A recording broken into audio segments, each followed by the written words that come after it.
Boa tarde a todos, sou o professor Betão, professor de matemática do Departamento de Matemática do Colégio Zé Ferreira. É um prazer estar com todos vocês. O nosso assunto de hoje é um assunto muito importante na matemática, né, que é o estudo da razão e proporção. Ok? Um assunto muito pedido em todos os vestibulares e principalmente no Enem. Né? Muitos exercícios trabalham com a questão da razão, simplesmente a razão. O que é a razão? Uma divisão. Outros exercícios trabalham já com a proporção, igualdade entre duas razões, né? Então é isso que a gente vai estar trabalhando. Espero que vocês aproveitem bem a aula, tá? A gente vai estar aqui para solucionar as dúvidas que vocês tiverem. Se não pudermos na aula de hoje, estaremos respondendo em tempo oportuno, tá bom? Então espero que esta aula seja útil a vocês, ok? Muito bem.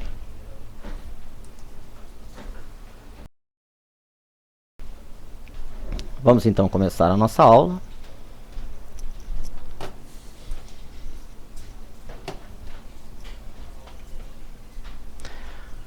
O que é então a razão? Vamos lá.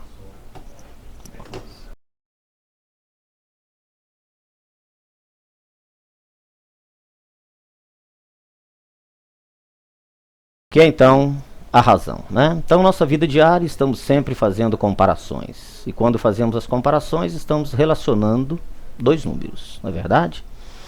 Na linguagem matemática, todas essas comparações são então expressas por um quociente chamado de razão. A palavra razão vem do latim ratio e significa divisão. Então, nós vamos ter a divisão entre dois números, divisão entre grandezas, né? Observando a unidade em que estão essas grandezas sempre. Temos então, olha, uma razão, então é uma divisão entre dois números. São exemplos de razões. 3 sobre 5, na forma como nós conhecemos, né? Ou 3, dois pontinhos, 3 para 5, né? Lembrando que quando nós falamos em fração, nós estamos nos referindo ao número 3 como sendo o numerador. E o número 5 como sendo o denominador, né? Quando nós tratamos de razão propriamente dita, né, nós nos referimos ao numerador como sendo o antecedente desta razão. E o denominador, o número 5, por exemplo, ali, como sendo o consequente da razão. Certo? Então, o número 3, antecedente, e o número 5, o consequente, né? Mas nada que nos atrapalhe, né? Estamos acostumados com 3 numerador, 5 denominador, numa fração. Quando a gente fala em razão, apenas uma alteração aí de palavras. O número 3 é o antecedente, o número 5 é o consequente. Assim como 4,5 sobre 2, ou 4,5, dois pontinhos então, 4,5 para 2. Correto? Muito bem. Bom, comparação então, né? Então, estamos trabalhando com razão, na verdade, né? Estamos trabalhando então com uma comparação, né? Fazendo comparações. Então, de cada 20 habitantes, 5 são analfabetos. Olha, qual é essa razão? A razão é de 5 para 20. Ou seja, de cada 5 habitantes, né? De cada um habitante, fazendo a simplificação da nossa razão, 5 dividido por 5, 1, 20 dividido por 5, 4, 1 quarto. De cada 4 habitantes, 1 é analfabeto. Não é isso? Simplificando a nossa razão, então, tá? Então, de cada 20 habitantes, 5 são analfabetos. Então, a razão é de 5 para 20. Um dia de sol para cada 2 dias de chuva. 1 para 2. Um dia de sol para 2 dias de chuva. De cada 10 alunos, 2 gostam de matemática. Então, a razão é de 2 para 10. 10 alunos, 2 gostam de matemática. Para simplificar essa fração, então, dividimos numerador e denominador pelo mesmo número, no caso 2, então. 1/5, ou seja, de cada 5 alunos, 1 gosta de matemática. Perfeito? Bom, usa-se uma razão quando queremos comparar unidades entre si. Por exemplo, para fazer uma bebida, usaram-se 3 litros de suco de laranja e 2 litros de água. Então, 3 litros de suco de laranja, 2 litros de água. Então, o suco de laranja está para a água na razão de 3 para 2, ou na razão 3 sobre 2. Perfeito? Então, para cada 3 litros de suco de laranja, 2 litros de água. Ok? Mais 3 litros de suco de laranja, mais 2 de água. Mais 3 litros de suco de laranja, mais 2 de água. Ok? Para que nós continuemos, para que o suco fique bom. Não é? Então, não posso colocar mais água do que o recomendado. Então, 3 litros de suco de laranja, 2 litros de água. Perfeito? Muito bem. Maria e João dividiram uma pizza entre si. A Maria ficou com 4 fatias de pizza e o João ficou com 5 fatias. Qual é a razão entre o número de fatias da Maria e o número de fatias do João? Então, observe bem que nós estamos apenas montando a razão, né? É o início, o entendimento da fração. Então, a resposta é 4 para 5. Né? Por quê? Observe bem, né? Nós batemos bastante nesta tecla. Observe como está sendo feita a pergunta. Qual é a razão entre o número de fatias da Maria para o número de fatias do João? Então, primeiro Maria, depois João. A Maria ficou com 4 fatias, o João com 5. Então, a razão é de 4 para 5. Por que nós enfatizamos isso? Enfatizamos sempre isso. Porque na hora de resolver uma questão, principalmente você está numa prova, está numa avaliação, o tempo já é corrido, né? E você, muito afoito para resolver a questão, você inverte essa ordem. Então tem que ter muito cuidado. E as alternativas vão estar tentando verificar se você está ou não prestando atenção no que está lendo. Isso é resolver uma questão, né? Por mais simples que ela seja. E se vocês observarem, são as questões mais simples que os alunos estão errando. Por quê? Porque às vezes não observam os detalhes envolvidos na questão. Então, com certeza, nós teríamos uma alternativa 5 para 4. Com certeza. Né? Por quê?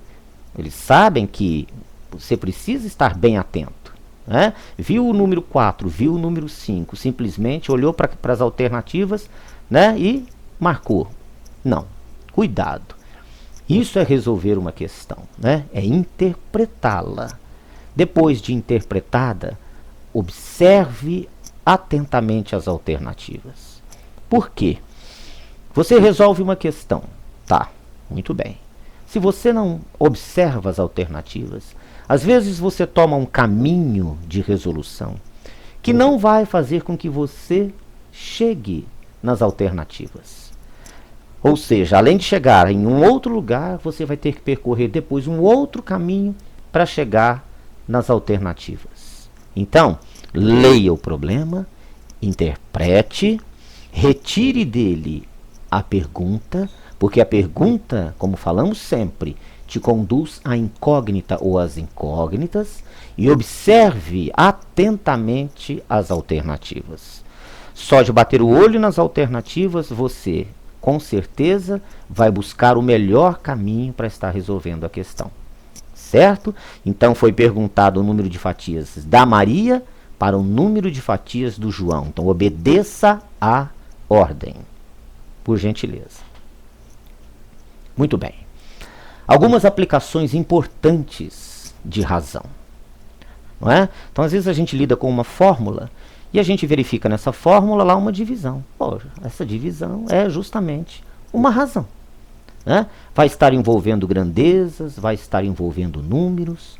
E uma das aplicações de razão é a densidade demográfica, que nada mais é que o quociente da divisão entre o número de habitantes de uma determinada região e a área dessa região. Essa unidade que nós vamos obter é geralmente dada em habitantes por quilômetro quadrado. Né?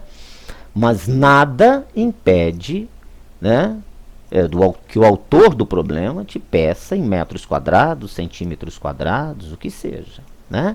Basta que você tenha calma e faça as transformações devidas de unidade, correto? Mas observe sempre, essa questão da unidade é essencial. Pediu em quilômetros quadrados, habitantes por quilômetro quadrado? Tudo bem. Se os dados do problema estiverem em quilômetros quadrados, habitantes, então está tudo muito certo. Se tiverem em centímetros quadrados, nós temos que fazer as transformações necessárias. Perfeito? Então, olha lá, densidade demográfica nada mais é que essa razão, né? O que nós chamamos, na verdade, de fórmula. Mas nada mais é do que um quociente, uma divisão, entre o número de habitantes pela área da região. Perfeito? Como exemplo, calcular a densidade demográfica de uma cidade que tem uma área de aproximadamente 5.800 km² e uma população de 1.817.000 habitantes. Perfeito? Então está aí a área, 5.800 km² e a população de 1.817.000 habitantes. Para calcular então a densidade demográfica, nada mais do que pegar 1.817.000 e dividir por 5.800. Isso dá aproximadamente 313,28 habitantes por quilômetro quadrado. Então observe a unidade, habitantes por quilômetro quadrado. Né? A gente pede muito para que os alunos, para que vocês observem a unidade. Então, ao se ter esta informação, 313,28 habitantes por quilômetro quadrado, só de olhar essas unidades, as pessoas sabem que trata-se de número de habitantes por uma área, né? E já verificam logo tratar-se da densidade demográfica. Correto? Tudo bem até aí? Muito simples, né? No cálculo de médias, nós usamos a razão, né? Sem perceber. Então veja a grande, né, utilização das razões, né, na nossa vida diária. A média aritmética. Média aritmética de 2 ou mais valores é o quociente da divisão da soma dos valores considerados pelo número de valores. Então, como exemplo, suponha que um aluno tirou num quadrimestre as seguintes notas. Nota da prova, 8. Nota de uma arguição oral, 6. Nota de um trabalho, também 6. Nota do conceito dado pelo professor, 4. Qual é a média aritmética das notas do quadrimestre? Observem vocês que trata-se de uma média aritmética chamada de simples, porque nada mais é do que a soma dos valores considerados pela quantidade de valores. Perfeito? Na verdade, então, nós vamos montar uma divisão, uma razão. A média, então, seria 8 mais 6 mais 6 mais 4, que é a soma dos valores, dividido pela quantidade. São 4 tipos de arguição que o professor fez, né, de medição de valores, etc. São 4.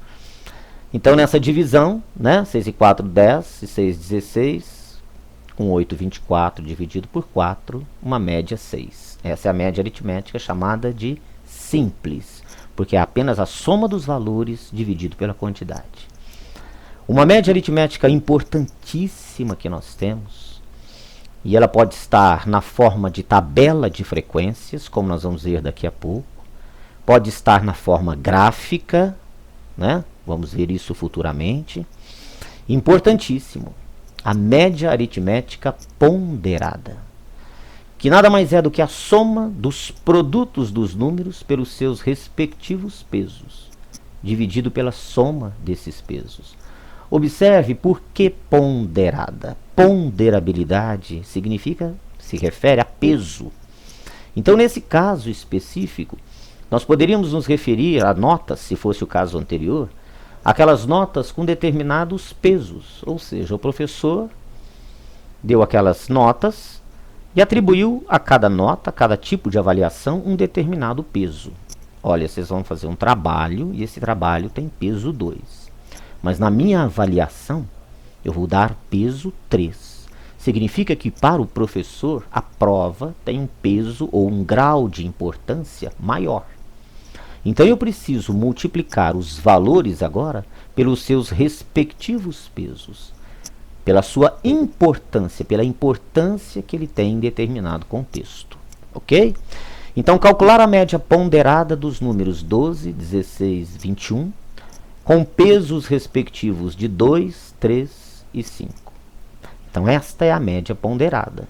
Então, nada mais é do que, repare, a soma dos produtos dos valores considerados, 12, 16 e 21, pelos respectivos pesos. Olhe novamente, observe a questão dos respectivos. Observe a ordem, esteja atento para tudo que envolve aquele problema. Então, 12 com peso 2, 12 vezes 2. 16 com peso 3, 16 vezes 3. 21 com peso 5, 21 vezes 5. Dividido pela soma dos pesos, 2 mais 3 mais 5. Correto? Deu aí uma média de 17,7. Então, a questão da ponderabilidade, nunca se esqueçam, se refere a isso, peso. E no caso que nós vamos ver agora, também como sendo frequência. Tá? Então, nós estudamos em estatística, tendo as tabelas, também chamadas tabelas de frequência. Né? Vamos dar uma olhadinha, então. A distribuição das idades dos alunos de uma sala, de uma classe, está indicada a seguir. 6 alunos com idade de 12 anos, 15 alunos com idade de 13 anos, 4 alunos com idade de 14 anos. Olha, eu não posso simplesmente fazer uma média aritmética simples. Né? Eu não posso simplesmente somar as idades, 12 mais 13 mais 14, e dividir por 3. Por quê? Porque não são apenas 3 alunos. 6 alunos têm idade de 12 anos, 15 alunos têm idade de 13 anos. Correto? Então, esse número de alunos que vocês veem na tabela é o que nós chamamos de frequência. Então, aquela palavrinha que nós tínhamos anteriormente, que era o peso, que era o nível de importância dado a determinado assunto, nessa tabela agora, também chamada de tabela de distribuição de frequência, esse número de alunos representa a frequência. Ou seja, com 12 anos, eu tenho uma frequência de 6 alunos. Então, é como se eu fizesse 12 mais 12 mais 12 mais 12 mais 12, 6 vezes. 13 mais 13 mais 13 mais 13, 15 vezes. Ora, para que isso? Basta multiplicarmos, então, 12 pela sua respectiva frequência, 6. Somar com 13, multiplicar pela sua respectiva frequência, 15.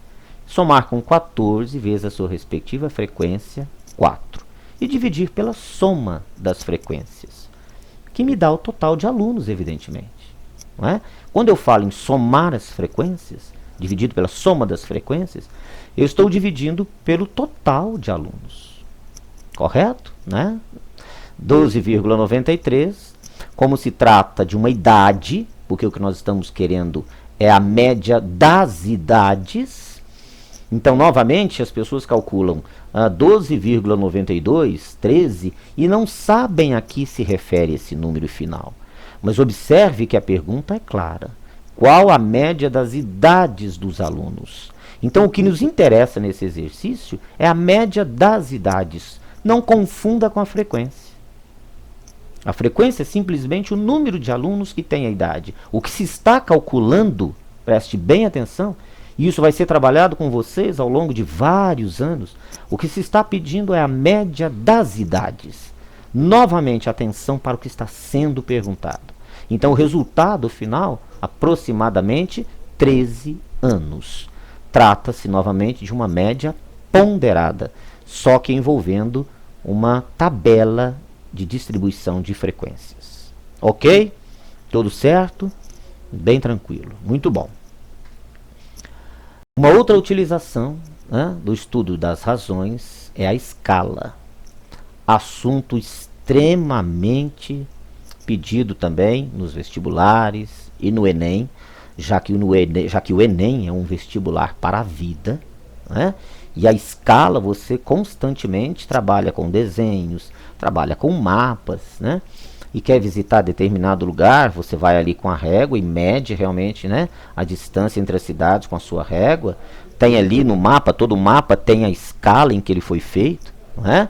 Então, a gente fala, poxa, para que estudar às vezes, né? Se insiste tanto em matemática, é matemática para a vida. A matemática nada mais é e nada mais surgem os assuntos de acordo com a necessidade do homem. Não é? As vacinas novas que vão surgindo. Por quê? Porque estão sendo precisas, né? Está sendo preciso aquela vacina para determinada doença que está surgindo. Não é? Novas doenças aparecem, então os pesquisadores vão atrás. A matemática é a mesma coisa. Imaginem vocês, né, se nós não tivéssemos o cálculo diferencial integral que é estudado na engenharia civil. Como construiríamos as pontes, os prédios e etc. Não é? Então a matemática é a ciência da vida. Certo? Olha a escala então. Num mapa, escala é a razão entre a distância no mapa e a distância real correspondente.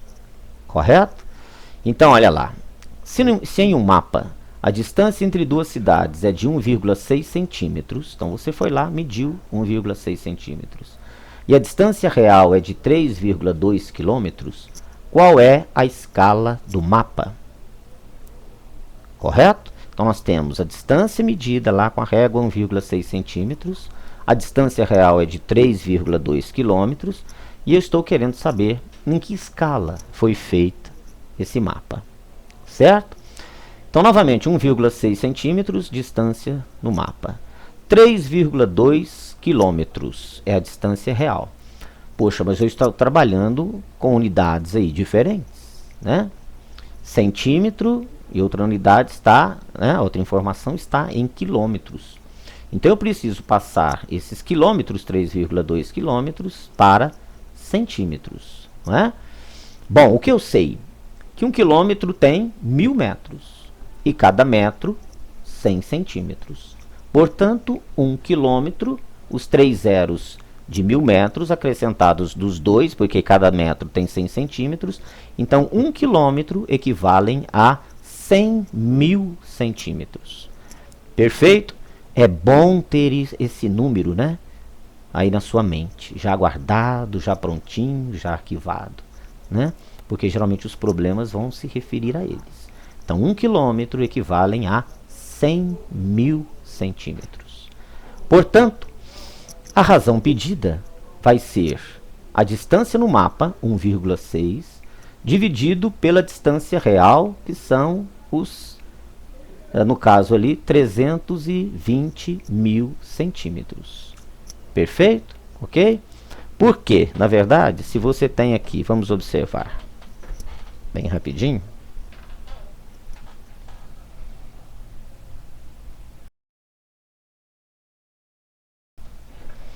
O que nós fazemos então, na verdade? Se eu tenho 1,6, né, dividido por 320.000. Como é que nós estamos acostumados a verificar lá embaixo no mapa como ele está escrito? Ele está escrito sempre 1 para alguma coisa. O mapa foi feito na escala de 1 para 80, de 1 para 100, 1 para 200, etc. Bom, mas aqui eu tenho 1,6 dividido por 320.000. Olha, como é que eu simplifico uma fração? Dividindo numerador e denominador pelo mesmo número, não é? Então, se eu dividir numerador por 1,6, se eu dividir denominador também por 1,6, ou diretamente, né, como a gente está acostumado, se a divisão, né, for tranquila, mas dividindo 1,6 por 1,6, eu vou obter 1. 320.000 dividido por 1,6 vão dar os 200.000 que ali estão. Então, a escala do mapa está feita em 1 para 200.000. Correto? Então, observe sempre a necessidade de deixar o numerador, né, no estudo das razões, como eu disse, o antecedente igual a 1. Perfeito? Ok? Então, divida numerador e denominador pelo mesmo número, né? Então, 1,6 por 1,6, 1. E os 320.000 dividido por 1,6, 200.000. Então, a escala do mapa é de 1 para 200.000, significando que a cada 1 centímetro no mapa, eu tenho 200.000 centímetros no real. na realidade. Perfeito? Ok? Os 1,6 centímetros que eu medi lá vão então estar equivalentes a 320 mil centímetros, ou 3,2 quilômetros. Perfeito? Muito bem. Um outro exemplo. Num mapa, a medida entre duas cidades é de 2 centímetros. Então, fui lá no mapa, medi com a minha régua 2 centímetros. Sabendo que a escala do mapa, então agora está sendo dada a escala do mapa. Sabendo que a escala do mapa é de 1 para 2 milhões e 500 mil, calcule em quilômetros a distância entre as duas cidades. Correto? O que a maioria das pessoas está acostumado? A fazer o que eu já estou mostrando ali para vocês? Uma regrinha de 3, né? 1 centímetro no mapa equivalem a 2 milhões e 500 mil centímetros na realidade. Ora, então, 2 centímetros no mapa equivalem a x. Isso que foi feito aí, moçada, nada mais é do que o uso, né, que a gente faz em regra de 3, e só regra de 3, nada mais é do que o uso daquela razão, da fórmula que nós vimos lá, né? Por quê? Observe bem comigo.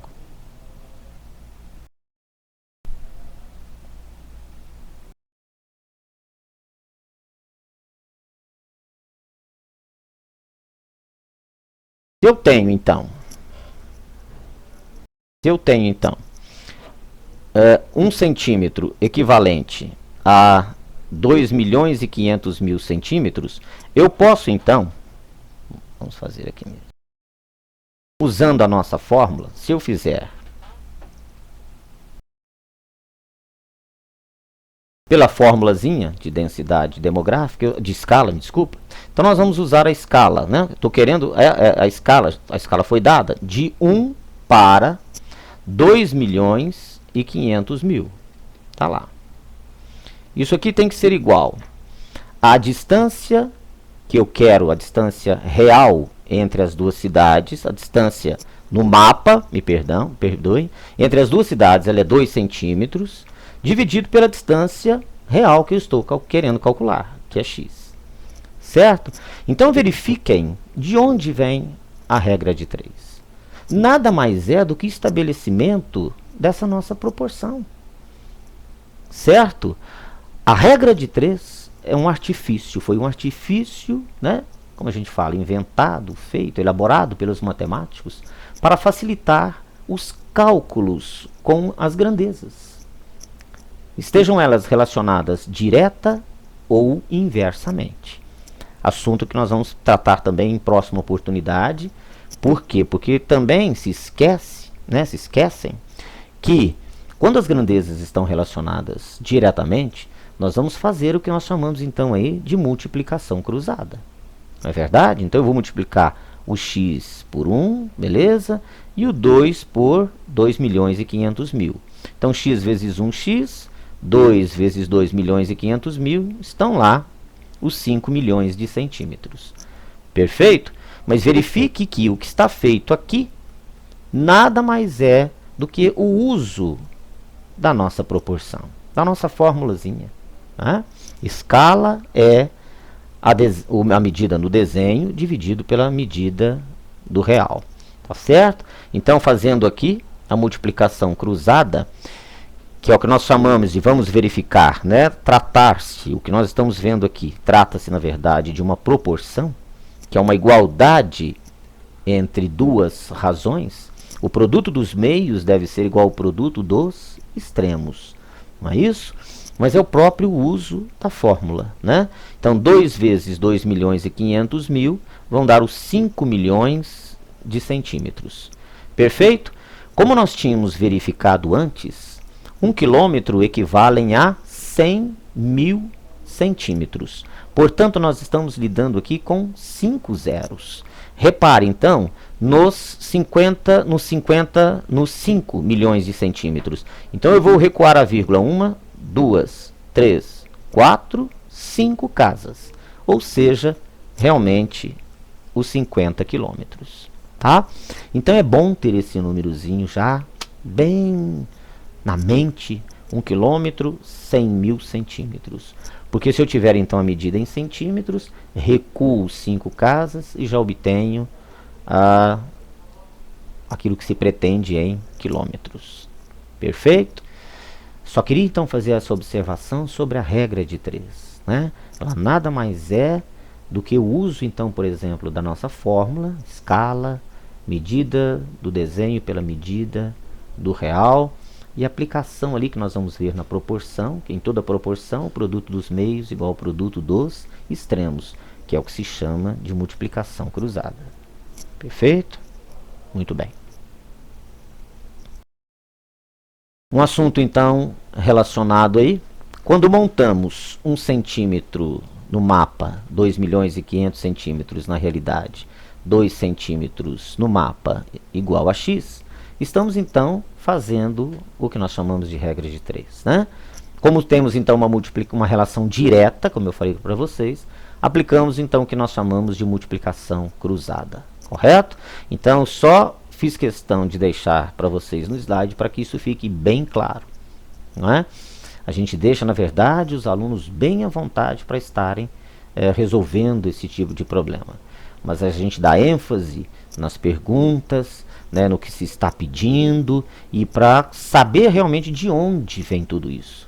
A matemática só se torna algo tranquilo, na verdade, por mais difícil que se possa, que as pessoas possam achar a matemática, mas ela só se torna mais tranquila, mais agradável de se trabalhar quando nós começamos a entendê-la.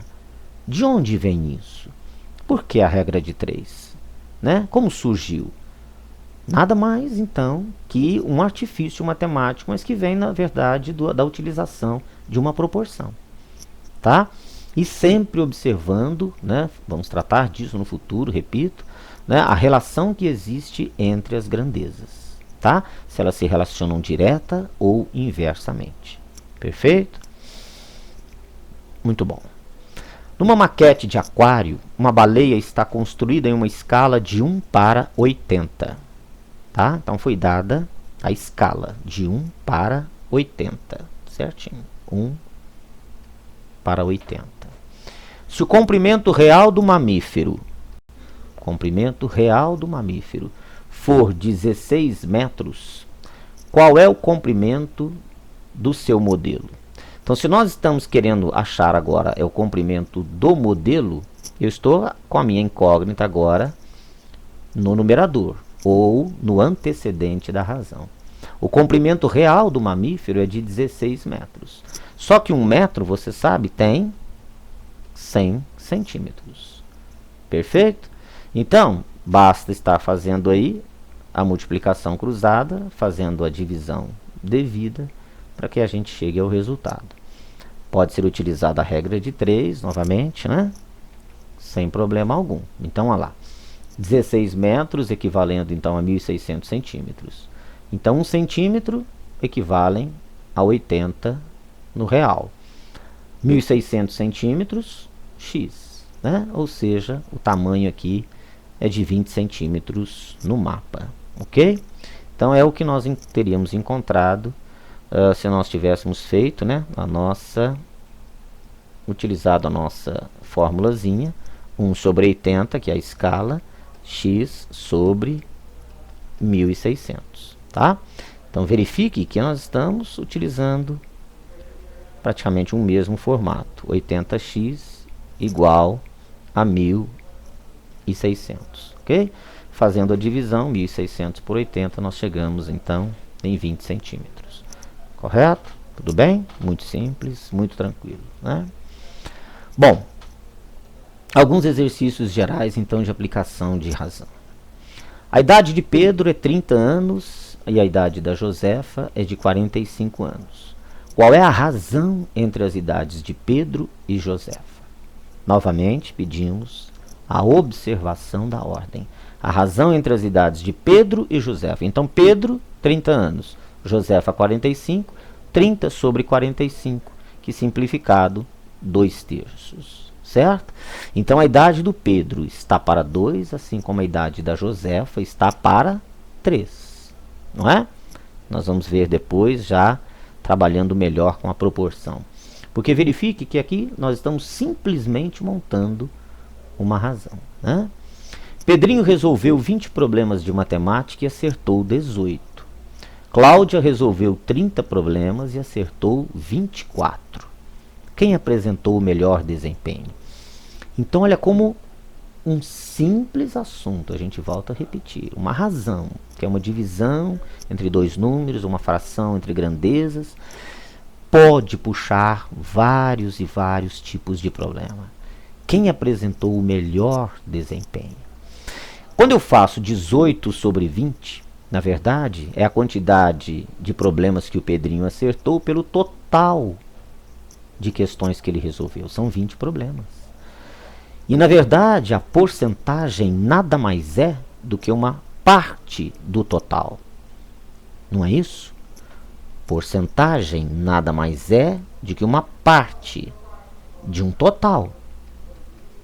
Então, a partir do momento em que eu verifico que o Pedrinho acertou 18 e resolveu 20, eu tenho aí um percentual de acerto, né? Uma taxa percentual de acerto. Se você, então, multiplicar, uma forma de se fazer isso, às vezes, né, você fica, vou dividir 18 por 20, e numa prova, no Enem, o tempo é a chave. Você tem 18 sobre 20, se você sabe que porcentagem é uma fração com o denominador 100. Poxa, mas eu já tenho o número 20 aqui no meu denominador. Se eu multiplicar por 5 e multiplicar por 5 o meu denominador, eu não altero a minha fração. Uma fração não se altera se eu multiplicar o numerador e o denominador pelo mesmo número, ou se eu dividir numerador e denominador pelo mesmo número, simplificando-a. E por que eu multipliquei por 5? Para que propositalmente o denominador fosse 100. Então, 18 vezes 5, 90. Olha lá. E 20 vezes 5, 100. 90 sobre 100. Isso é 90%. Então, às vezes as pessoas, né, vou ter que mexer com um decimal, depois vou ter que multiplicar por 100. Então já comece a perceber o que está acontecendo. Se eu sei que porcentagem é uma fração cujo denominador é 100, ora, deixa eu fazer com que isso aconteça. E o número 20 me propicia fazê-lo. 20 vezes 5, 100. Para não alterar a fração, 18 vezes 5, 90. Então eu já tenho 90 sobre 100, 90%. Né? Porcentagem por 100. Correto? Um assunto também de muita importância em tudo que nós fazemos, que é o estudo da porcentagem, que também merece, né, algumas aulas aí, à parte, com bastante resolução de problemas.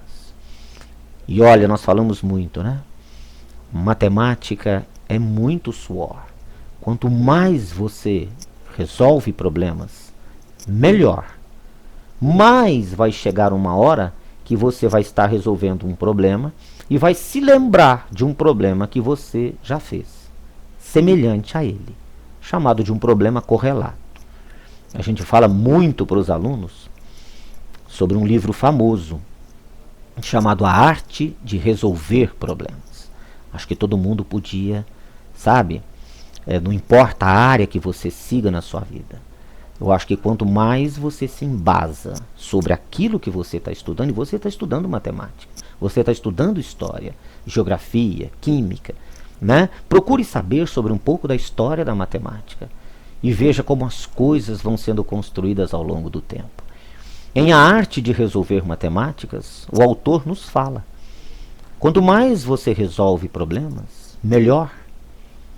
Porque chega uma hora em que você vai se lembrar de que resolveu um problema semelhante, chamado por ele de correlato. Então, por isso que a gente fala, olha, matemática é dia após dia, é suor, né?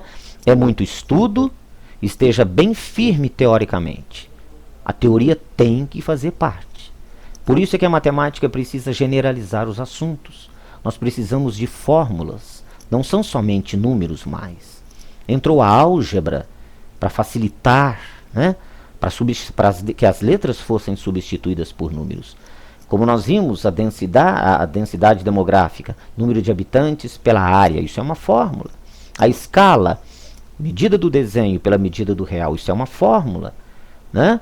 Ao substituirmos os valores devidos, né, as informações que foram dadas, a gente vai obter um valor numérico, né? Então, numa expressão onde, a partir do momento em que eu substituo as letras envolvidas, isso é álgebra, por números, eu obtenho o valor numérico, que é o que está sempre nos interessando. Ora, obtenha o valor da escala, obtenha a densidade demográfica, obtenha a área, obtenha o número de habitantes. Eu estou à procura de um número, a partir do momento em que eu substituo as variáveis por números.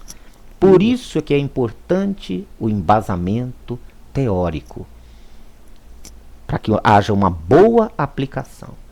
Então a gente fala, para que você seja forte, né, em determinado assunto, saiba bem a teoria envolta naquele assunto. Porque com certeza você tem uma grande chance de estar resolvendo. Correto? No caso da Cláudia, então, ela resolveu 30 problemas e acertou 24. Qual foi o desempenho da Cláudia? 24 sobre 30.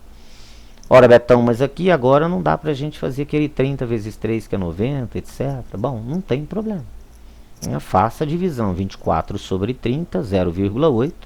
Se você quer transformar um decimal na forma de porcentagem, multiplique por 100.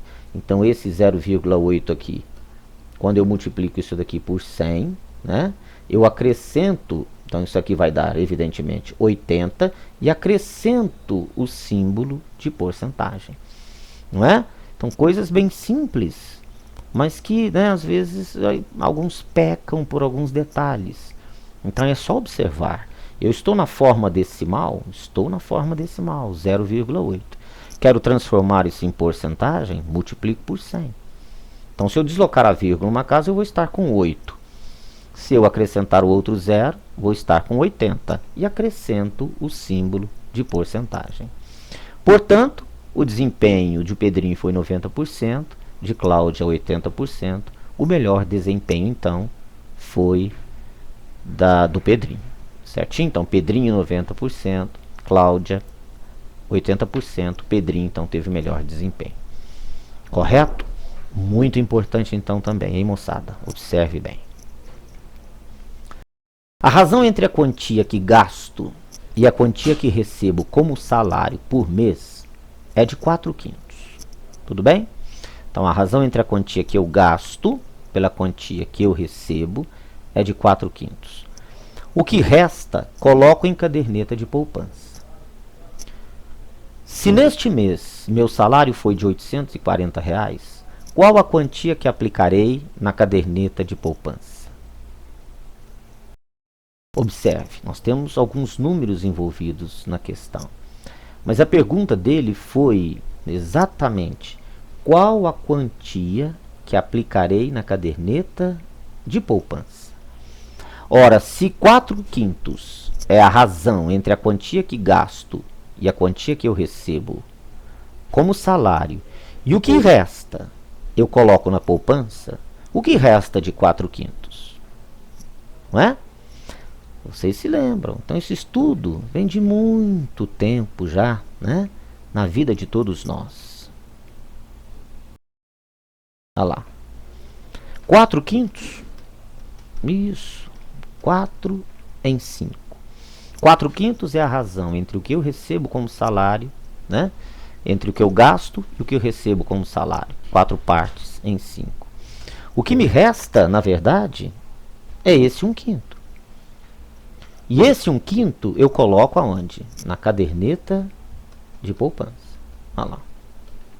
Perfeito? Então, por isso eu pego o salário de 840 e divido por 5. 840 dividido por 5, R$ 168. Muito tranquilo, não? Então, às vezes, ao ler um determinado problema, a gente começa a tomar caminhos que não aqueles que são os mais simples. Eu não gosto muito de mais fácil ou mais difícil. Porque às vezes o que é mais fácil para um, para outro já não é. Então a gente fala em caminhos mais longos e caminhos mais curtos. Perfeito? Tome o caminho que você se sentir mais à vontade. Isso é importante. Que você sinta bem realizando o exercício. Então, se eu sei que 4/5 é a razão entre o que gasto, né, e a quantia que eu recebo, me sobra 1/5 para eu colocar na caderneta de poupança. E como a gente sabe, né, e trabalha muito e até brinca, olha gente, dá, dos, das, é multiplicação, eu tenho 1/5 de 1/5 de R$ 840. 1/5 de 840, ou seja, 840 dividido por 5. Então me sobram R$ 168 para serem colocados na poupança. Correto? Tudo bem? Muita atenção então. Uma equipe de futebol obteve durante o ano de 2016, olha quantas vitórias, 26 vitórias, 15 empates e 11 derrotas. Um time como esse provavelmente é o meu Palmeiras, né? Muitas vitórias, só não tem o título mundial, mas tudo bem. Qual é a razão do número de vitórias para o número total de partidas disputadas? Novamente, muita atenção. Porque senão nós vamos estar pegando valores e eles vão estar nas alternativas e nós vamos errar com facilidade. Os problemas mais fáceis, às vezes, são aqueles que a gente se sente muito confiante, confiante demais, e a tendência é errar. Eu quero a razão do número de vitórias para o número total de partidas disputadas. Vitórias por total de partidas disputadas. Muito bem. Quantas vitórias o time teve? Foram 26. O total de partidas disputadas é a soma de 26 vitórias com 15 empates com 11 derrotas. A razão então procurada é de 26 por 52, que simplificado 1/2, né? Significando que a cada 2 jogos, não é? Uma vitória. Beleza? Ok? Muito bem. Então, sempre atentos para a ordem em que se pede a razão. Perfeito? Olha, outro exercício muito interessante também, né? Muito simples.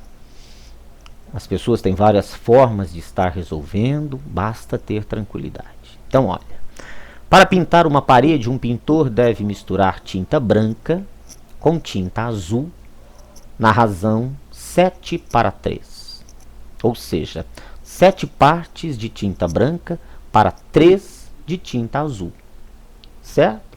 Então é o que ele precisa para ter a cor, né, que ele pretende lá. O azul, né, com a tinta branca. 7/3. 7 de branca, 3 de azul. Olha a ordem. Se ele precisar de 50 litros dessa mistura, quantos litros de cada cor irá utilizar? Bom, eu verifico que quando eu pego 7 partes de uma com 3 partes da outra, eu tenho 10 partes. Então, aqueles 50 litros vão ser divididos em 10 partes. Só que não de qualquer forma. Quando eu pego 50 e dividido por 10, eu tenho 5. Né? De qualquer forma, 5 para 1, 5... Não, de forma alguma. Porque eu sei que a quantidade de tinta branca e tinta azul não é igual. A razão é de 7/3. 7 partes da branca para 3 de azul. Mais 7 da branca, mais 3 da azul. Reparou? Mais 7 da branca, mais 3 da azul. Ok? Muito bom. Então, veja. 50 dividido por 10, 5. Muito bem. Só que a tinta branca, ela tem uma maior participação. 7 partes. 7 vezes 5, 35. A azul, 3 partes. Então, 3 vezes 5, 15. Observe que se realmente eu somar 35 com 15, eu vou ter os 50 litros desejados. Correto? Daqui a pouquinho, no nosso estudo da proporção, né, nós vamos poder estar montando. Repare, a tinta branca está para a tinta azul na razão de 7 para 3. Então daqui a pouquinho isso vai estar já aparecendo para nós. A tinta branca está para a azul na razão de 7 para 3. Mas verifique que mesmo com o simples estudo da razão, nós estamos conseguindo resolver o nosso problema. Porque eu vi que a tinta branca e a tinta azul estão em partes, né, de 7 para 3. Ou seja, quando eu pego 50 litros, que é o que eu desejo fazer, e divido por essas 10 partes, isso aí vai estar distribuído de forma a contemplar mais tinta branca do que a tinta azul.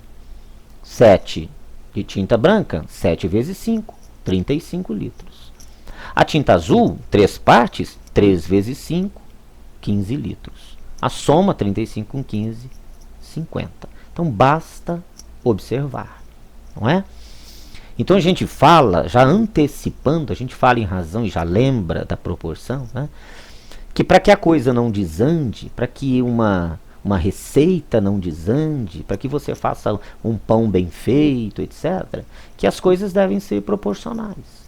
Então, a dona de casa vai fazer uma determinada quantidade, né? Não sei, por exemplo, de pão de queijo. Mas vai chegar mais gente. Então, se ela ia fazer uma receita e vão chegar o dobro de pessoas, ou ela vai ter que dobrar, então, os ingredientes. Não é?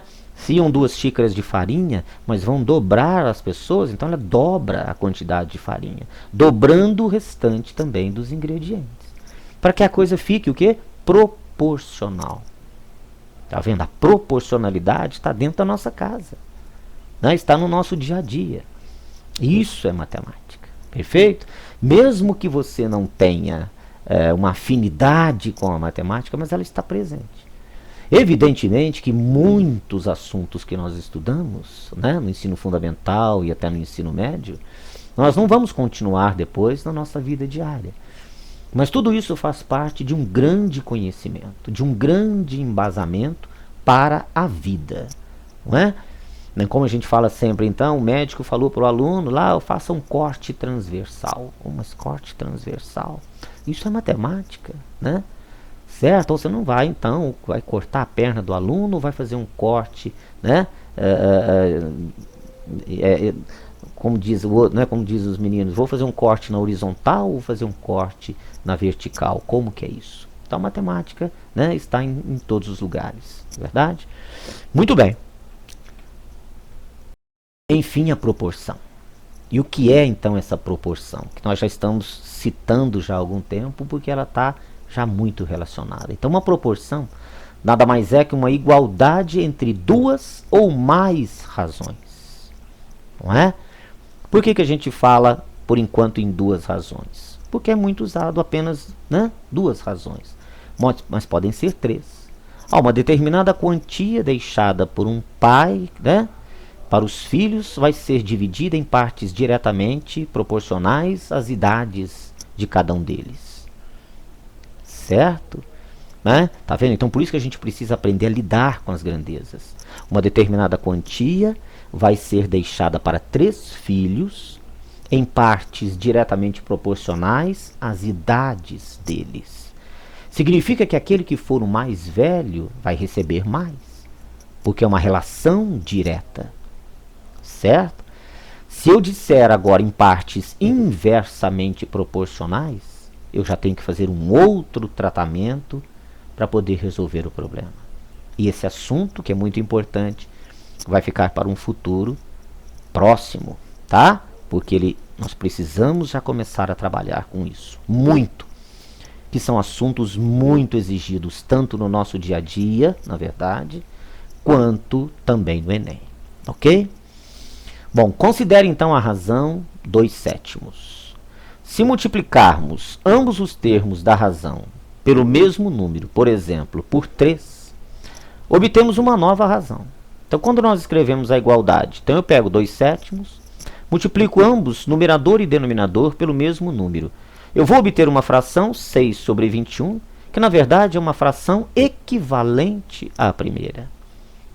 Mas a essa igualdade entre duas razões é o que eu chamo de proporção.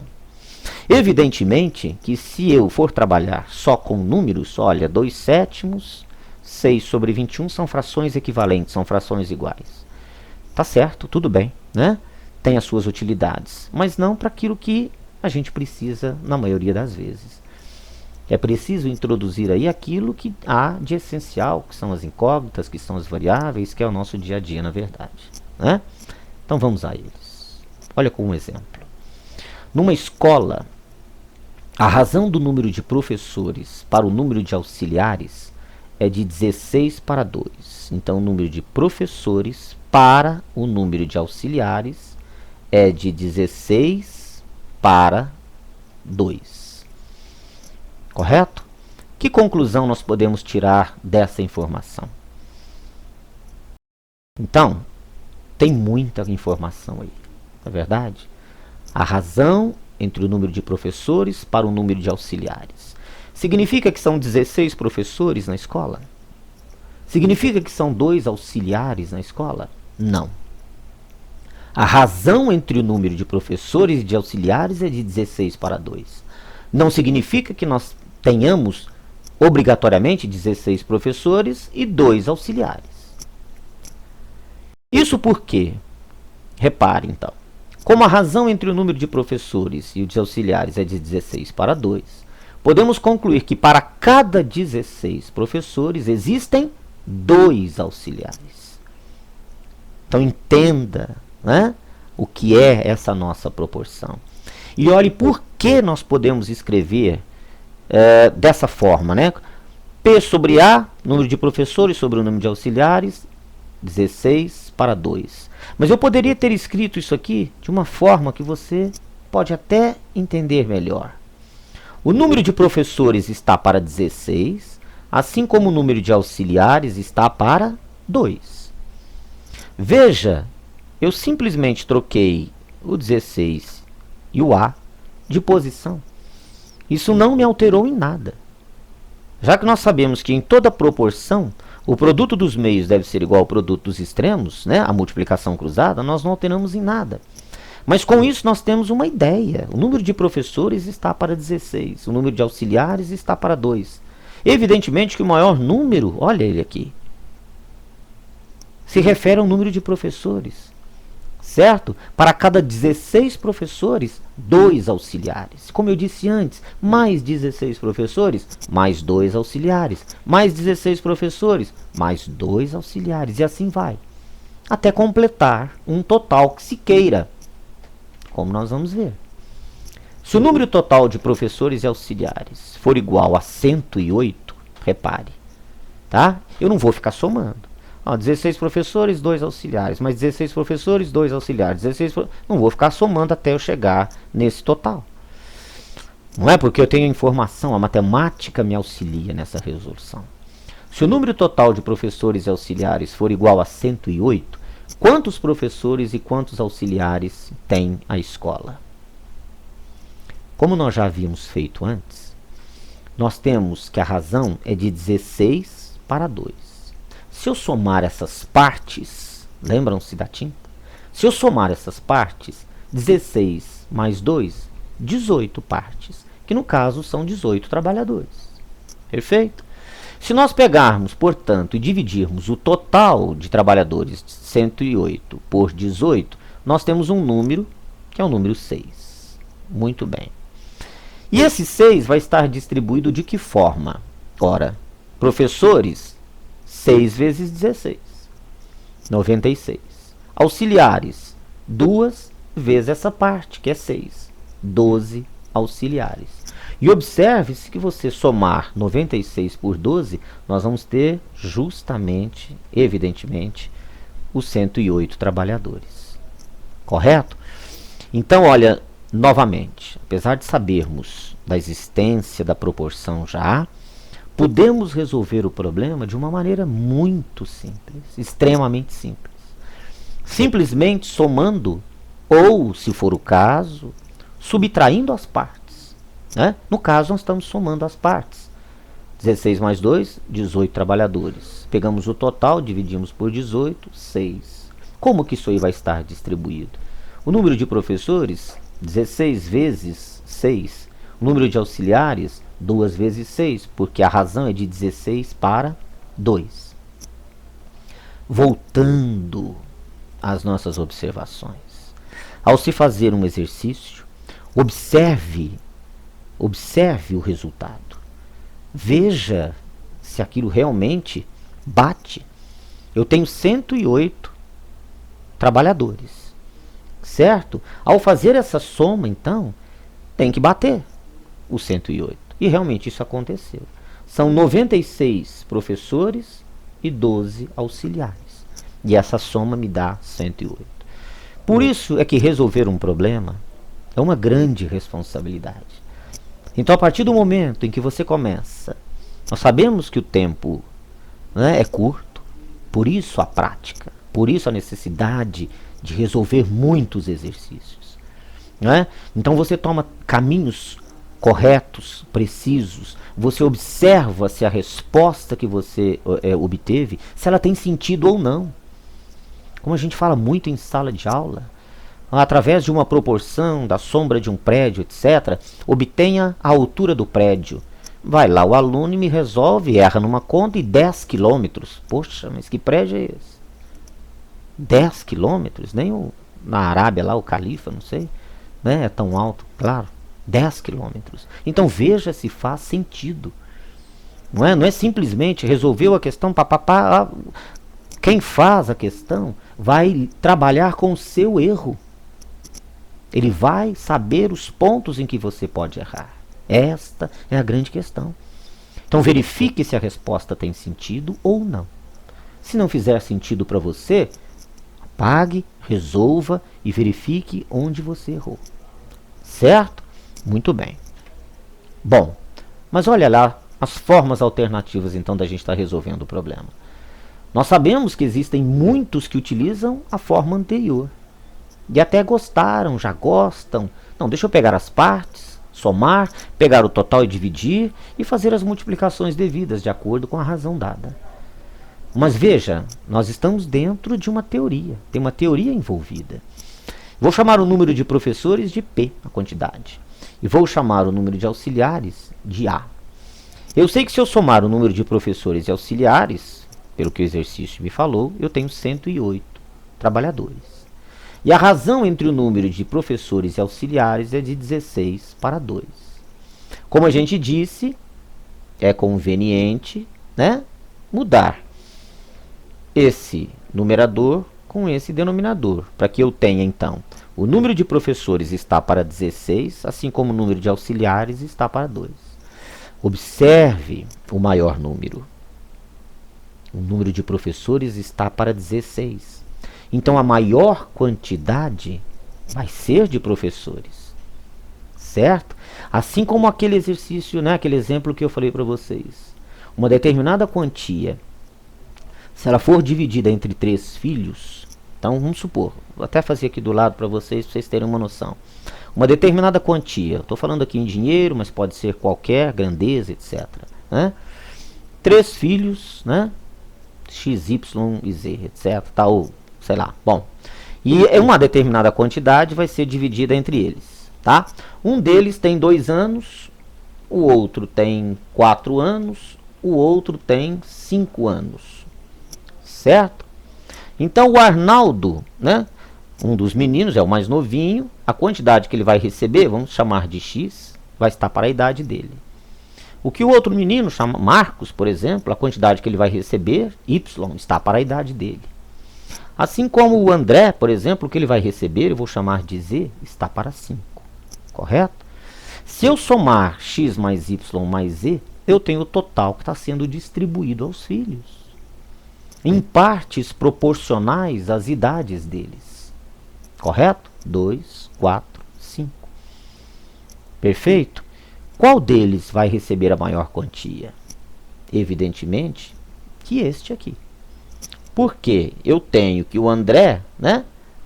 Olha o denominador da fração. Também chamado de consequente. Né? O que ele vai receber está para 5. Então nós temos uma propriedade importantíssima envolvendo as proporções, que é o que nós estamos falando aí no slide, né? Colocando aí no slide para vocês. Que a soma dos antecedentes, olha lá, nós chamamos de antecedentes, vocês se lembram? Ou a soma dos numeradores, né? A soma dos antecedentes está para a soma dos consequentes. Repare que nós estamos pegando aquele total e dividindo pela soma dos denominadores, que são as partes. Então o pai vai deixar esse total para os filhos, seja a quantia que for. Não é? No nosso exercício, então nós temos P mais A, soma dos antecedentes, repare, P mais a soma dos antecedentes, aqui, P mais A, está para a soma dos consequentes, 16 mais 2, olha lá. Essa divisão me dá um total de 6, que será distribuída na forma como professores, 16 partes, vezes 6, 96. Os auxiliares, 2 partes, 2 vezes 6, 12. Tudo bem? Essa propriedade importantíssima, né? A soma dos antecedentes está para a soma dos consequentes. Ok?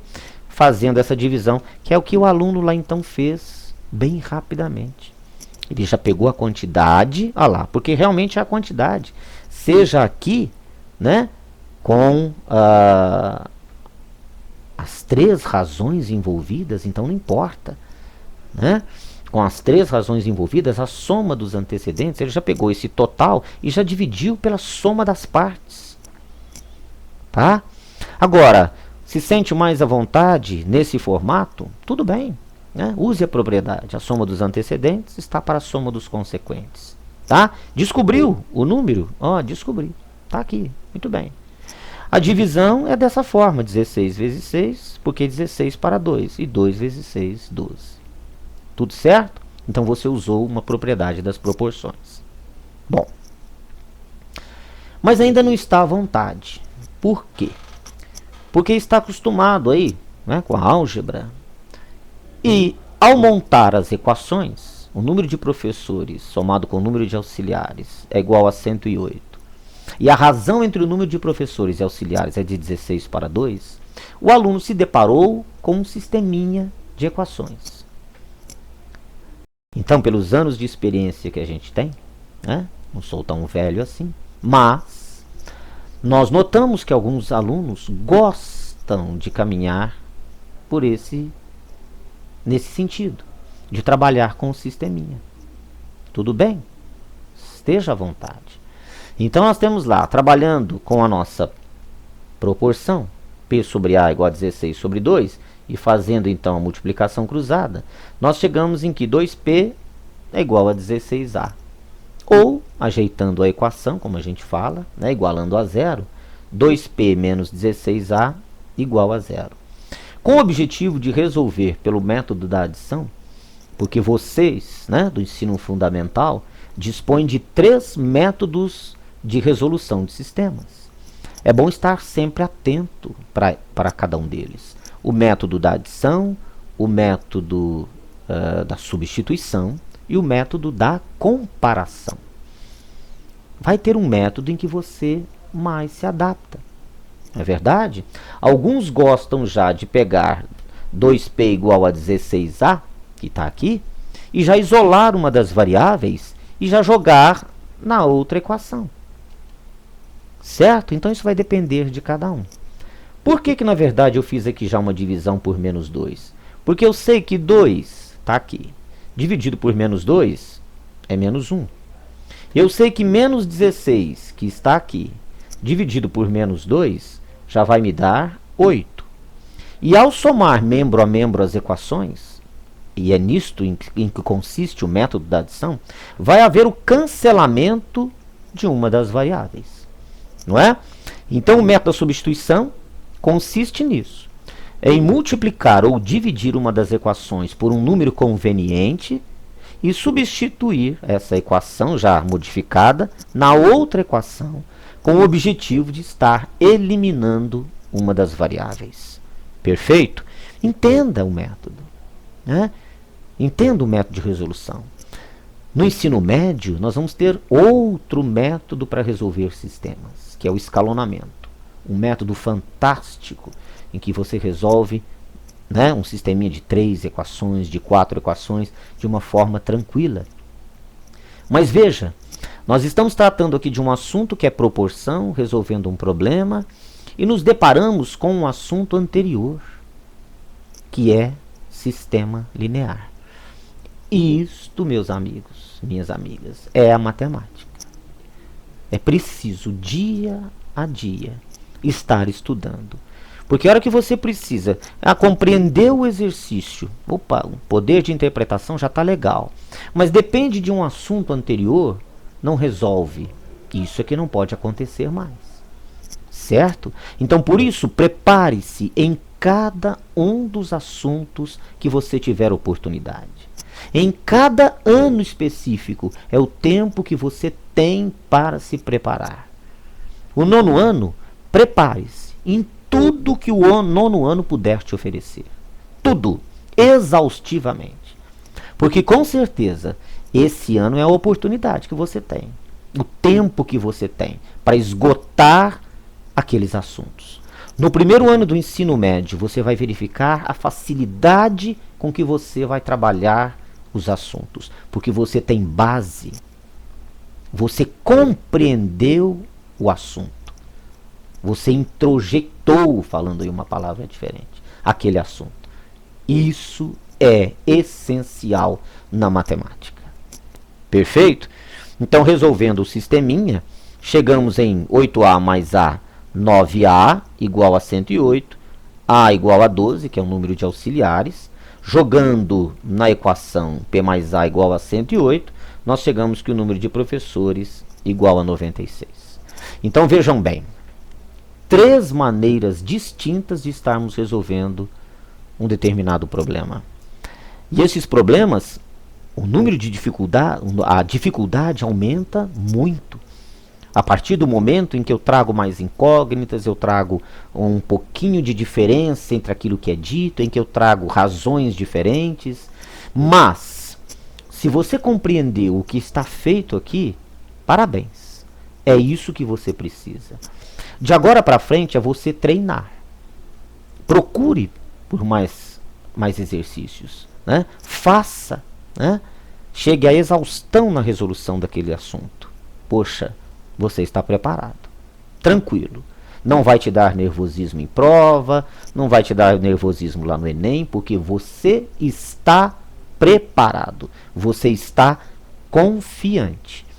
O que é preciso para cada um de nós, né? Seja em qual área for, seja um professor, um profissional liberal, etc. É preciso ser e estar confiante naquilo que você faz. Estar bem preparado. Ok?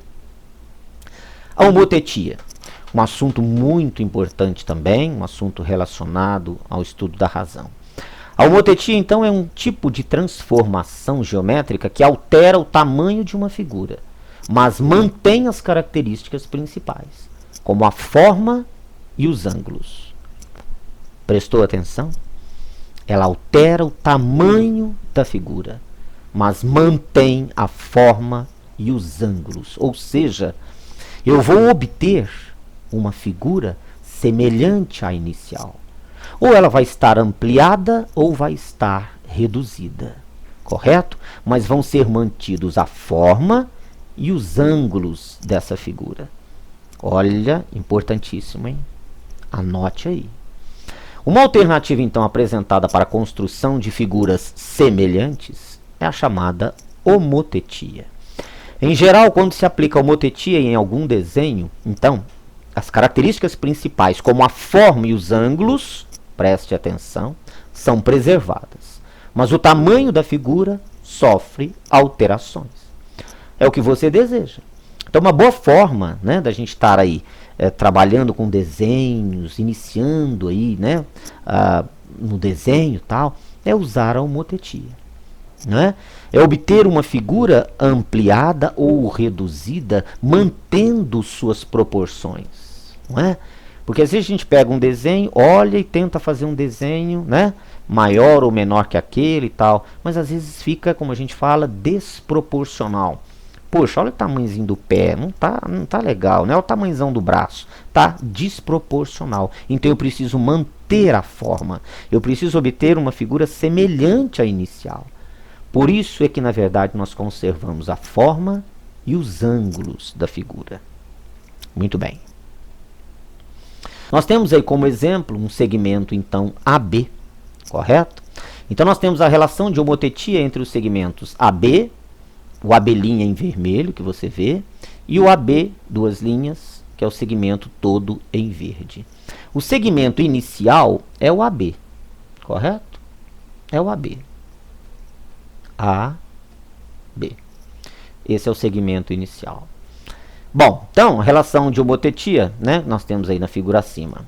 Há um segmento AB do qual se deseja criar um segmento partindo de A que tenha o dobro desse segmento, né? Então eu quero um segmento partindo de A. Nós vamos queremos obter um segmento, na verdade, que tenha o dobro do tamanho que eu tenho ali de AB. Correto?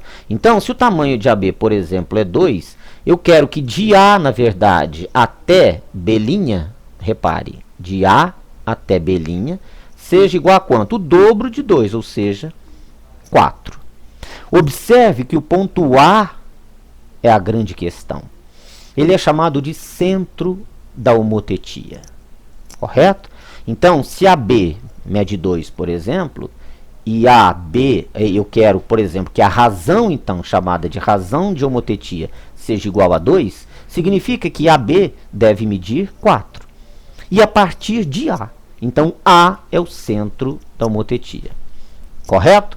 Então, na verdade, como aí no exemplo, eu quero que de A até o ponto B', desculpa aqui, né? B', seja o dobro da medida de AB. Então, para isso, como está dito, nós criamos o segmento AB', destacado em vermelho, né, na figura lá acima. Ok? Dessa forma, nós poderemos dizer que AB', que é o todo aqui, então, que você está vendo, AB', é igual a 2 vezes AB. Note que o ponto A, que é o extremo do segmento, está sempre presente. Tudo parte de lá. Ele é o centro da homotetia. Não é? Dessa forma, então, dizemos que AB' é igual a 2 vezes AB, ou ainda que a razão AB' por AB é igual a 2. Esse número aqui, então, é chamado de razão da homotetia. Perfeito? Ok? Bom, se eu quiser que seja o triplo daquela medida, tá? Então, como se desejasse, por exemplo, traçar um segmento, né, que tivesse o triplo do segmento inicial, haveria o segmento AB duas linhas, certo? Destacado em verde já aqui, ó, todo ele, o AB duas linhas, né, na nossa figura. Então, AB' é 3 vezes AB. Note novamente que nós nos referimos ao A, que é o centro da homotetia. Então, AB duas linhas por AB vai ser igual, nesse caso aqui, 3. Então, se ele é o triplo do segmento inicial AB, significa que a razão da homotetia é 3. E a figura foi ampliada. Eu só quero ressaltar com vocês, observe bem,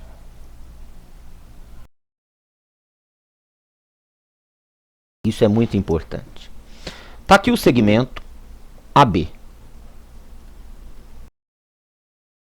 Ok? E eu tenho agora um ponto O. Esse ponto O não pertence ao segmento AB. Este ponto O, eu quero que seja o centro da homotetia agora. E não mais o ponto A como antes. Eu quero que seja o ponto O. E o que eu vou fazer então, na verdade? Vou pegar a minha régua e vou medir de O até A. E eu quero agora que a razão da homotetia, vamos supor que eu queira ainda que a razão da homotetia seja igual a 2.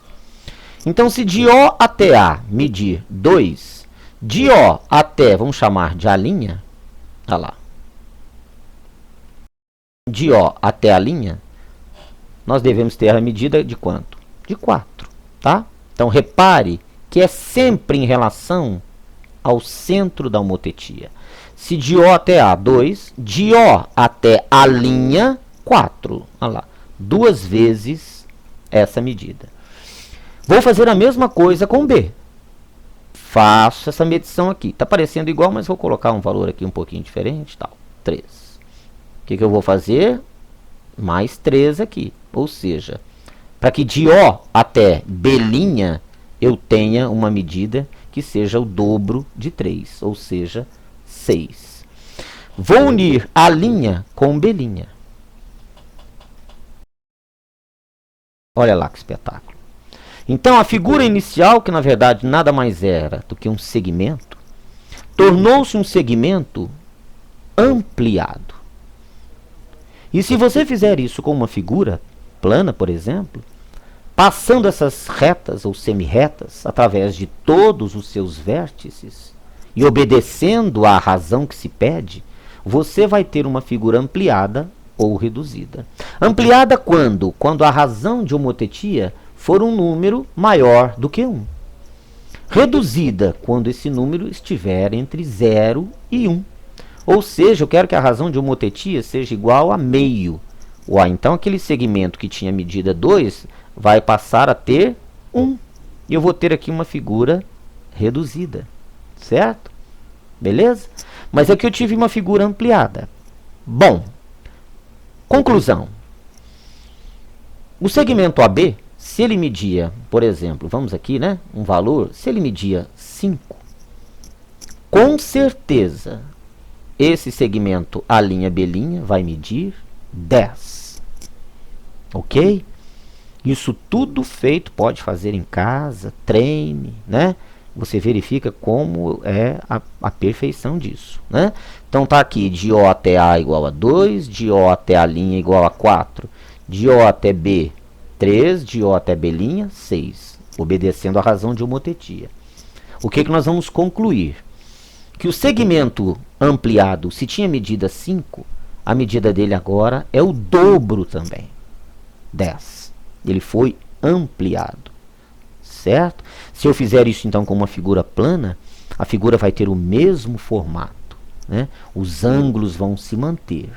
Se o perímetro da primeira figura era 5, por exemplo, perímetro é a soma das medidas dos lados, e a razão da homotetia também fosse 2, se o perímetro era 5, o perímetro da nova figura vai ser 10, porque ela foi ampliada, obedecendo à razão de homotetia. Tudo bem? Perfeito? Então eu resolvi fazer aí o centro da homotetia externo ao segmento, para que você tivesse uma ideia, né, de como você pode fazer aí as suas brincadeiras, né, de trabalhar com ampliação e com redução de figuras, né? Basta passar então essas semirretas por todos os vértices da figura, obedecendo à razão pedida. Correto? Tudo certo. Muito bem. Bom, a sequência de Fibonacci e o número de ouro. Bom, a sequência de Fibonacci, né, muitos conhecem, outros não. Essa sequência de números 1, 1, 2, 3, 5, onde cada número, a partir do terceiro, olha ele aqui, é a soma dos dois anteriores. 1 mais 1, 2. Esse 3 nada mais é do que 1 mais 2. Ok? Esse 5, quem é? Nada mais é do que 2 mais 3. Então, ele é a soma dos dois anteriores a ele, né? E essa história veio desse matemático, né, que observou a procriação dos coelhos. Então, ele partiu de um casal de coelhos. Ele não se reproduz numa primeira etapa, num primeiro mês, etc. Então, você continua com esse um casal. Então, eu tenho um casal, depois um casal que não se reproduziu ainda. Depois, eu vou ter ele mais um casal que é formado, tá? Então, 2 casais, e assim por diante. Correto? E com que isso está relacionado com o nosso assunto, que é a razão? Porque nós verificamos que quanto mais nós avançamos na razão do termo posterior pelo anterior da sequência de Fibonacci, mais essa razão se aproxima de um famoso número chamado de número de ouro, 1,618. Essa letra é a letra Φ mesmo, tá? Que lembra Fídias, ou a nossa letra F, né? Então, quanto mais eu avanço na sequência de Fibonacci e faço a razão do posterior pelo anterior, como por exemplo 34 sobre 21, aqui 34 sobre 21, eu me aproximo do número de ouro, 1, por exemplo aqui, 619. Vou avançar um pouco mais, vou pegar 55 sobre 34. O número ficou ainda mais próximo, 1,6176. Perfeito? Esse número de ouro ele é muito interessante, né? O mais que você puder, assista vídeos que se referem a esse número de ouro e, consequentemente, também ao retângulo de ouro. O retângulo de ouro nada mais é, e a gente costuma pegar o nosso cartão de banco, cartão de crédito, né? Se você dividir o comprimento do cartão pela sua largura, A sobre B, esse número vai ser bem próximo do número de ouro. Porque acredita-se que esse formato, esse comprimento por essa largura, é um formato que agrada aos olhos, agrada à visão. Os pintores e arquitetos se utilizam desse fato para fazerem as suas obras, né? Os arquitetos para construir então as suas fachadas, né? Seja o que for, né? O comprimento pela largura, essa divisão próxima do número de ouro. Isso é muito interessante. Faça uma verificação também dessa história, né? Tanto do número de ouro quanto do retângulo chamado retângulo de ouro. É muito interessante e a gente tem muitos vídeos aí a respeito. Há algumas controvérsias envolvendo o retângulo de ouro, né? Como alguns falam que esse número de ouro aparece nas medidas das pirâmides, como aparece no Párteno, né? Então, algumas controvérsias a respeito, dizendo que o retângulo de ouro não está naquelas medidas, né? Mas isso, né, nós precisamos então estar vendo esses vídeos, observando, etc. Ok? Bom, estamos quase chegando ao final, mas só para lembrar vocês também que nós temos a proporção envolvida aí no Teorema de Tales, né? Tales de Mileto foi o primeiro filósofo ocidental de que se tem notícia. Considerado um dos 7 sábios da antiguidade, também o pai da filosofia, Tales preocupou-se em entender e explicar o universo, em vez de simplesmente curvar-se diante de seus mistérios.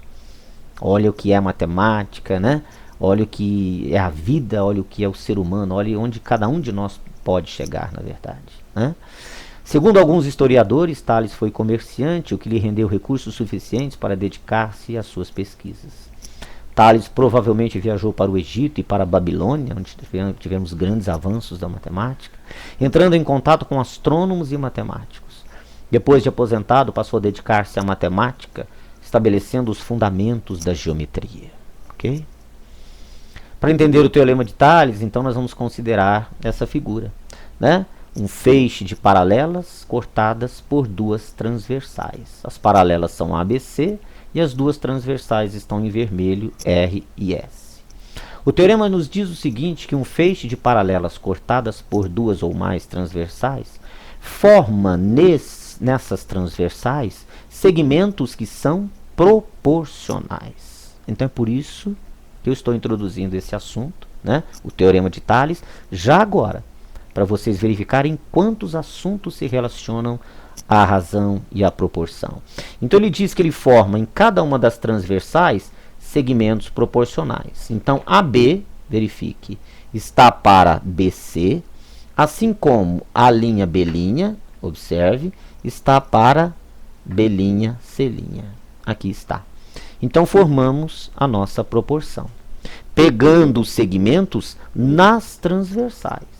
Então a B está para BC, assim como a linha B' está para B', C'. Ok? Formando então a nossa proporção. Ok? Um exemplo bem simples, então, aplicando a proporcionalidade existente no teorema de Tales, determine o valor dos segmentos AB e BC na ilustração então a seguir. Ok? Então, novamente, as paralelas cortadas por transversais. O que nós fazemos então? Aplicando o teorema, 2x menos 3 está para x mais 2, olha lá, ok? Assim como 5 está para 6. 5 está para 6. Correto? Fazendo então a multiplicação cruzada, observando 6 que multiplica 2x menos 3. Como a gente fala, o parêntese não está na matemática por ser bonitinho. Assim como 5 que multiplica x mais 2. Então, muita atenção. Aplique a distributiva. 12x menos 18, 5x mais 10. Né? 7x igual a 28, que é 10 mais 18, ok? X é igual a 4. Perfeito? Então, bem tranquilo. Se x igual a 4, é o que ele está pedindo, é o valor de x. Olha, novamente aí, né, a atenção para o que se quer. Ele quer que você determine o valor dos segmentos AB e BC. AB e BC. Correto? Se x vale 4, então, o segmento AB, olha ele aqui, AB, ele é 2x menos 3. Se ele é 2x menos 3 e o x vale 4, então isso é 2 vezes 4 menos 3. 8 menos 3, 5. Correto? Se BC é x mais 2 e x vale 4, 4 mais 2, 6. Correto? Então, muita atenção para aquilo que está sendo pedido. Uma aplicação disso daí, por mais que você ache que, né, opa, mas onde isso vai estar? Então, olha lá. Ao realizar a instalação elétrica de um edifício, um eletricista observou que os dois fios R e S eram transversais aos fios da rede central, demonstrados aí por A, B, C e D. Então, nós temos 4 fios paralelos, A, B, C e D, cortados por fios aí transversais, que são as retas R e S. Ora, é justamente o teorema de Tales. As paralelas cortadas por transversais determinam segmentos que são proporcionais. Sabendo disso, calcule o comprimento x e y da figura. Olha que interessante, não é? Então, o que nós vamos fazer? Trabalhando com a mesma transversal, como nós dissemos, nós vamos pegar 10 sobre x, olha lá, 10 sobre x, deve ser igual a 15, olha, na mesma transversal, 15 sobre 6. Então, 10 está para x, assim como 15 está para 6. Fazendo a nossa multiplicação, produto dos meios igual ao produto dos extremos, nós chegamos a x igual a 4. Da mesma coisa, já obtido o valor de x, nós vamos fazer x está para 8, olha lá, assim como 6 está para y, ok? Dentro da mesma transversal, observe bem isso, correto? Como nós já tínhamos que o x era igual a 4, já foi obtido, nós substituímos então já na razão ou na proporção e obtemos então o valor de y. Correto? Então, um exemplo assim simples, mas como se trata de prática, às vezes as pessoas costumam, né, dar uma balançada. Mas não. Paralelas cortadas por transversais formam segmentos proporcionais. Trabalhe em cima de cada transversal, montando as razões. 10 está para x, 15 está para 6. Determine x com calma. Passe depois para a montagem da nova proporção. Ok? Tudo bem? Muito bom. Bom, aqui agora, só para a gente encerrar então, já estamos até mais do que no nosso limite. Um probleminha só para a gente relembrar o que foi dito. A largura e o comprimento de um terreno retangular estão na razão de 3 para 5. Ok? Então, olha. O terreno é retangular. Aqui nós temos o comprimento e nós temos a largura. Ok? Então, ele está dizendo que a largura e o comprimento, hein? A largura, olha a ordem que nós trabalhamos. A largura está para o comprimento, olha lá, na razão de 3 para 5. Com o simples fato de nós invertermos, olha lá, a largura está para 3, o comprimento está para 5. Evidentemente que nós já observamos que o comprimento será o maior, como deve ser mesmo. Quando nós temos um retângulo, o comprimento é a maior medida, certo? Então, O que mais que nós temos? Admitindo que o perímetro desse terreno seja 64, então olha a questão de resolver o problema de maneira afoita demais. Cuidado! O perímetro do terreno, o perímetro nada mais é do que a soma das medidas dos lados 2C mais 2L. Isto é igual a 64. Mas, se eu dividir tudo por 2, eu tenho que C mais L é igual a 32. É o que está escrito aqui para você. Tudo bem? Então, muito cuidado. Nós sabemos daquele raciocínio rápido, daquela pessoa que gosta do raciocínio, né, mais rápido, resolver mais rapidamente. Mas observe, o número que foi pego aqui agora, como nós fizemos lá, é o 32 e não 64. Então, precisa de um pouco de atenção. Tá? Pegamos então aquele total, como nós já fizemos, dividimos pela soma das partes, 8, para obter então o número 4. O comprimento então, as 5 partes, né? 5 vezes o número 4. Depois a largura, 3 partes por 4, que é o nosso número obtido aqui. Então 3 vezes 4, 12. Observe que a soma da largura com o comprimento realmente é 32. Então, verifique a questão, então, de as coisas estarem em perfeita harmonia. Os resultados serem plausíveis. Correto? Muito bem? Ok? Só vou mais nesse aqui. Vamos fechar. Só porque eu acho ele, né, bem interessante. Nós já falamos um pouquinho sobre isso. Olha lá. A razão entre as alturas de Roberto e Marcos, Marcos com letra maiúscula, por favor, Betão, é igual a 85 sobre 100. Correto? Então, a razão entre a altura do Roberto para a altura do Marcos, com letra maiúscula, é 85 sobre 100. Correto? Podemos estar invertendo isso daí? Opa! Então, Roberto, 85, Marcos para 100. Mas ele faz uma perguntinha. Roberto mede 85 centímetros e o Marcos 100? Já sabemos que não. De forma alguma. A razão entre as alturas deles é 85 sobre 100. Quem é o mais alto? Rapidamente, o Marcos. Observe, já falamos, comentamos sobre isso. Marcos, olha as partes, 100. Marcos está para 100, correto?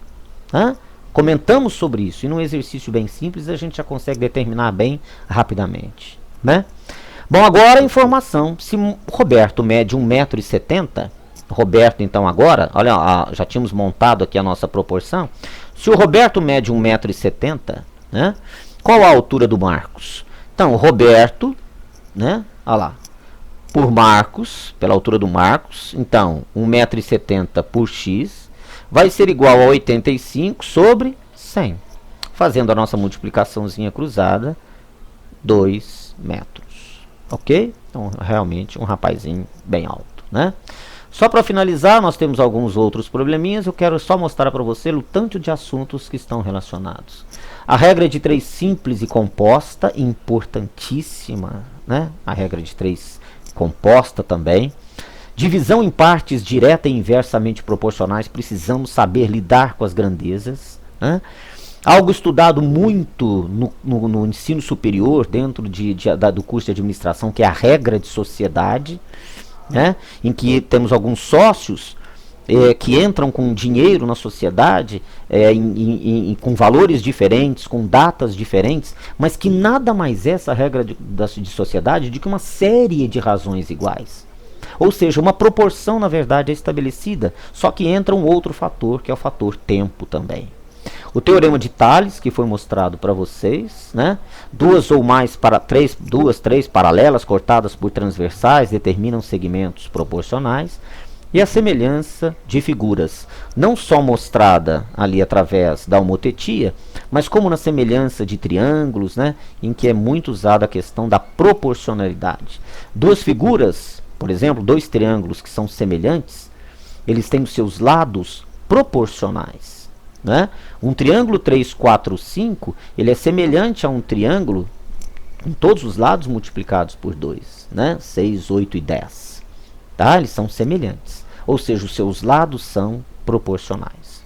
Ok? Espero que vocês tenham gostado, espero ter ajudado um pouco, né? Aquilo que vocês precisam, tá? Para o dia a dia e também para as provas, para o Enem, para o futuro de vocês. Nós estamos sempre à disposição, ok? Uma boa tarde para todos vocês. Muito obrigado pela atenção e até. Obrigado.